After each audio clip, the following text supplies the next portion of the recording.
untuk memberikan aspirasi ya demi untuk kemajuan suatu daerah, untuk kesejahteraan masyarakat, maka kami kritisi itu wajib sebagai pejabat atau penyelenggara pemerintahan daerah. Nah, bunyinya adalah ya, saya melihat Kang Deddy Mulyadi yang biasa akrab disapa Gubernur Jawa Barat ini gebrakannya memang terlalu berani. Makanya Presiden pernah mengatakan ini ngeri-ngeri sedap Gubernur Jawa Barat. Namun jangan lupa, walaupun memang untuk kepentingan penataan suatu daerah, tetap Kang Deddy Mulyadi harus tahu akibat kebijakannya itu ya, ada orang-orang yang merasa dirugikan, dan orang yang dirugikan itu juga adalah warganya. Apakah itu pencitraan atau gebrakan? Temanya kan begitu.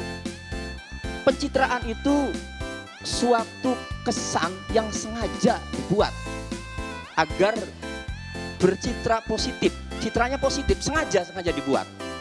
Nah, kalau gebrakan tentu saya menyimpulkan begini, ini pendapat saya. Nanti kalau pendapat yang lain berbeda silahkan.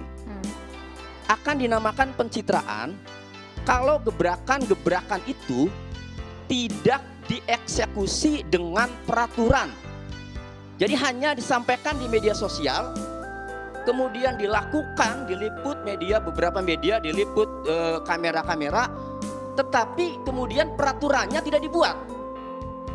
Maka saya simpulkan itu pencitraan. Saya tidak tahu misalnya pembongkaran gedung atau objek wisata taman hiburan ya, di Puncak Bogor. Kemudian pelarangan study tour tadi yang Bang Adro sampaikan ya. Kemudian pelarangan seragam, pembelian seragam, LKS dan seterusnya. Pada dasarnya saya setuju, karena saya sebagai orang hukum, ketika ada suatu pelanggaran memang harus ditindak. Akan tetapi ya, tetap harus sesuai prosedur. Contoh, pembongkaran. Apakah sudah sesuai prosedur atau belum? Pembongkaran itu harus dilakukan oleh pemilik gedungnya sendiri yang dinilai melanggar, yang dinilai ilegal, dalam waktu 30 hari. Jika tidak dibongkar sendiri sesuai dengan batas waktu yang telah ditentukan, baru kemudian pemerintah daerah mengambil alih untuk membongkarnya.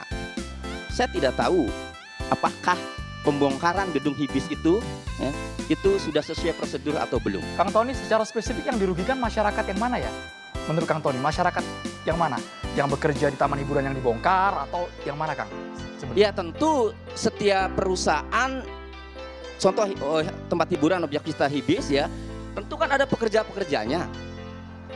Kalau kemudian dibongkar, ini pekerjanya kan tentu nganggur. Nah, inilah yang harus diperhatikan.